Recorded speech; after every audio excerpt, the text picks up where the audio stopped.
The Honourable, the Leader of the Opposition, has the call.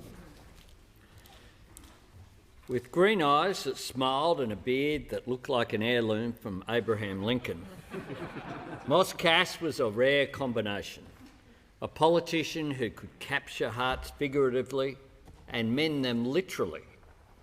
He helped develop open-heart surgery techniques. He built our first heart-lung machine. A fitting trajectory for a man who, as a boy, had sat on his father's shoulders watching as he performed surgery. Moss's parents, Ben and Esther, met and married in Perth, but were from families that had fled anti-Jewish pogroms in what is now Poland, but then still part of the Russian Empire. Somewhere along the way, a Polish fortune teller promised Esther 3 angels. She got 3 sons.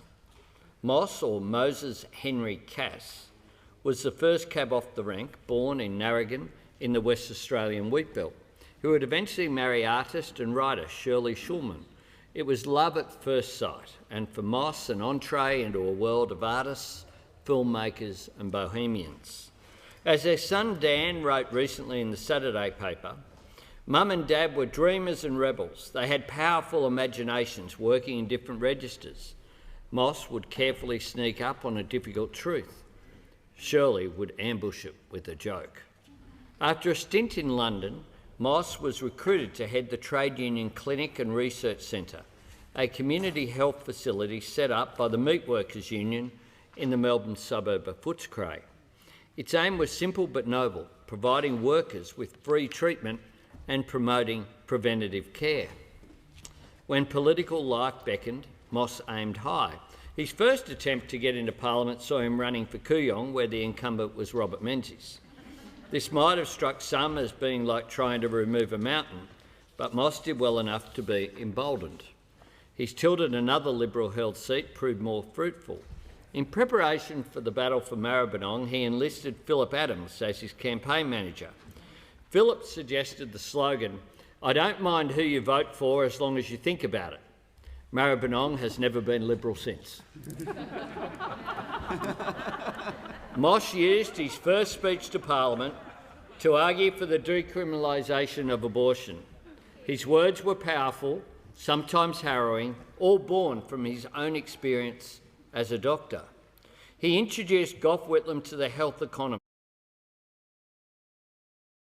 who would design Medibank, the forerunner to Medicare. He worked to decriminalise homosexuality. He showed impeccable taste by loving and protecting 2JJ, that rogue child of the ABC family. He persuaded Australia's media barons to sign up to a press council.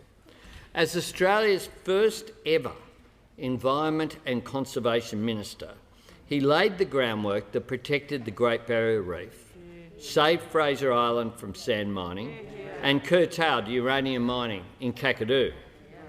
In August 1975, the Bulletin gave a gleefully forensic account of the time that Moss, as media minister, encouraged the ABC to be more radical. ABC General Manager Talbot Duckmanton sat in on the meeting but remained silent throughout. A producer at the meeting said he started off sitting in a chair with his hand to his mouth. Gradually, he sunk lower in the chair and his hand moved across until it seemed he was holding his head in his hand. The journalists themselves were a lot keener. Surely that was the mark of the right person in the job. His life after Parliament was long and rich, and was many things along the way.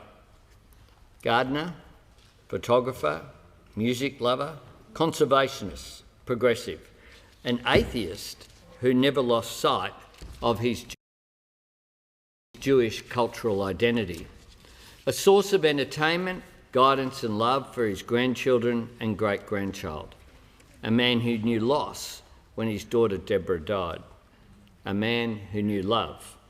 Now that Moss's long, rich life has drawn to a close, our hearts are with his family, especially with wife Shirley, his children Dan and Naomi. May he rest in peace. Yeah. As a mark of respect to the memory of the Honourable Dr. Moses Henry Cass, I ask all present to rise in their places.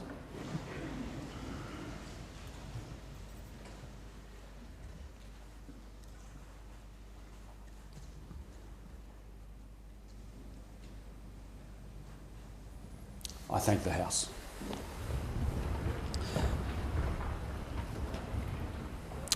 The Minister.